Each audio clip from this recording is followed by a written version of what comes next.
Okay, so now we've got the technology down of making condensers that don't break. We don't have to worry about true condenser and not true condenser. You know, you don't have to have an outboard power supply. You can have a 1,000 ear charge on the elements, so you don't have to worry about power supplies, which for years was a big concern. So now let's start making microphones better. And just in the last few years, this is the Shure rep talking, you know, the guy that sells 58s every day, every minute, we're selling a ton of them. Microphones started to get a lot better recently, because we've started to see, okay, if you go in here, let's start making these things real good. This is a 87 check. This is a cardioid, and this is an 87 super. It's not quite as loud. But we make these in two flavors, super or cardioid. Cardioid because when you are in ear, what happens? You lose your sound. So you want a wider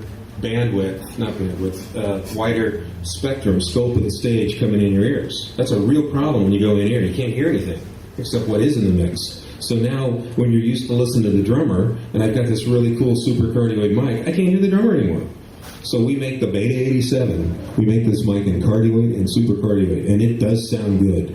This is a great sounding mic, and you see this on every frigging rider, whether it be cardioid or super cardioid. So this is a condenser in the Beta family. Hotter, super, stronger, and it sounds good.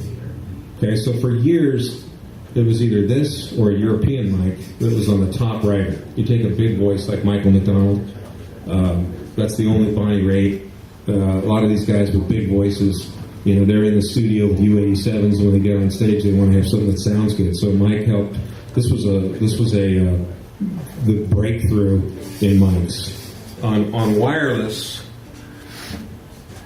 excuse me that this one's champagne, but you see that blue ring around that head and it's not round? That's a Beta 87. Everybody see that? Am I the only one? I just look at the microphones. So that's a very popular mic. If I get Alan to sing in this 58, and you know you're going to sing in this 58 and you're going to jump on it, and this is what the whole world is used to, and then you come over to a Beta 87, the world just opens up. It's just big and kind of boomy on the low end right there, but that's okay. We're flat EQ.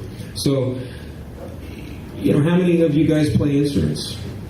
You know, what do those instruments cost? And we struggle, you know, at Easy Music every day to tell y'all $99, $119, $129, you know, maybe that's a little too boomy right there, but, or is your voice worth $279? You know, that was a huge hurdle for Shure to jump to, was to build a microphone over that $100 barrier. But, you know, I mean, I've spent thousands of dollars on my Les Pauls. You know, I own 3 different guitar amps. You know, each one of these things is worth a lot of money. And then when it comes to my bass player, I gotta get, 58. So, I mean, you know, that's 90% of the world. But you need to know why that mic is so popular. It's easy for the front of house guy. The last guy you want to displace is your front of house guy or your monitor mixer, especially the monitor mixer. So the 58 has just been real easy to EQ. I could ring off that at 100. I can pop it at 5K a little bit, and it's just going to come right through. And people are used to that. But as we move to just the condenser, if you don't have 279, this I guess is becoming a sales presentation. This microphone is just a few dollars more than a 58, and you've got a little bit of a working range. It's a condenser. There's no fear of this thing breaking. So there's a nice step. And then we've got our betas. Now, the big boy in the house was a project that Mr. Shure told me he would never do. And he passed on years ago. So we've been able to kind of take his ranch over to our side and make a microphone that rivals the European market. This is our new KSM9. And this microphone is as good as they get. Mike McDonald is now using this mic. You can hear warmth in this mic. You can hear top end in this mic. And guess what? It has a switch that makes it super cardioid. And the reason for that is, if you're in-ear, you may want to use a cardiac. If you're not, you might want to make it super. But the KSM-9 has been a big, big hit, and that's out of our KSM family. So, you know, I'm in two bands, Tuesday night and Friday night. The last thing these guys ever want to hear about is me talking about Shure microphones. So for years, they sat on 58s. I come in with a band 87, they got to have it. No, you didn't want to talk about mics. Now they've all got KSM-9s. And then this microphone, $700. You know, my son's got an iPod. It was $250. $700. I don't know. It's the best mic.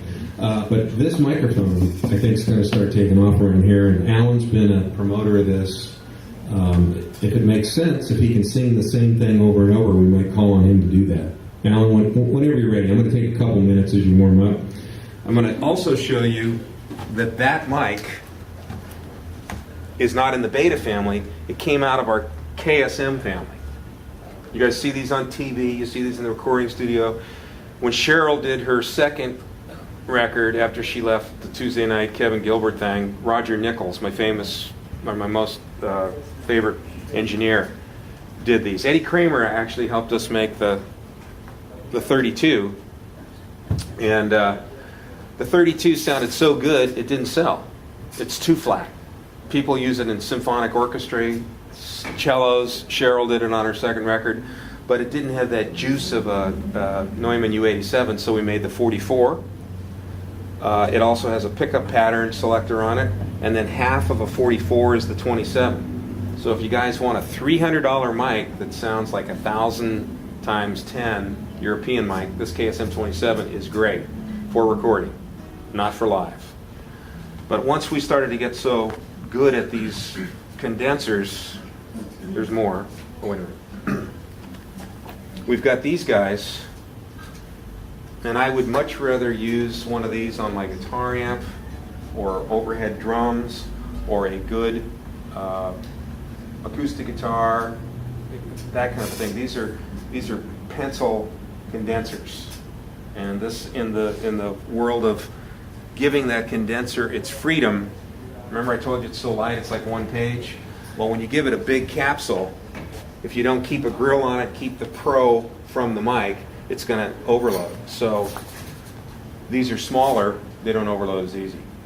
But this family of KSMs, which I gave brochures to you guys, has been very successful for us, and that's where this live mic has come from, the KSM-9. Well, if you back up to the mechanical design condenser, okay, it's lightweight. It's able to give you exactly what that voice sounds like, okay? The Europeans, the British started the best EQ in the world. You know why? Because they had AM radio, and we had FM. So they had to really EQ sound. That's why Neve, SSL, Soundcraft, that's why back in the 80s, these consoles got so big. They had to really EQ them, and they got to like that low-end, juicy kind of a slick sound. So they used large diaphragms. So if you have a large diaphragm, 3/4 inch or 1 inch diaphragm, and you don't have it under control, it'll overload. So live, there's very few people that know how to use these mics. Guess who does? Steely Dan. They love them. And they have it on the rider. They're making all the sound rental companies go crazy because they got to go out and buy a bunch of KSMs. If you know what you're doing, these are awesome. But generally speaking, always speaking, these large diaphragm microphones have to be kept at a distance from the voice, a proper distance. Otherwise, it's even worse than jumping on this. It's too big of a diaphragm. But you put this on Cheryl or some great voice or Alan in the studio, that great voice just becomes really juicy because of that large capsule.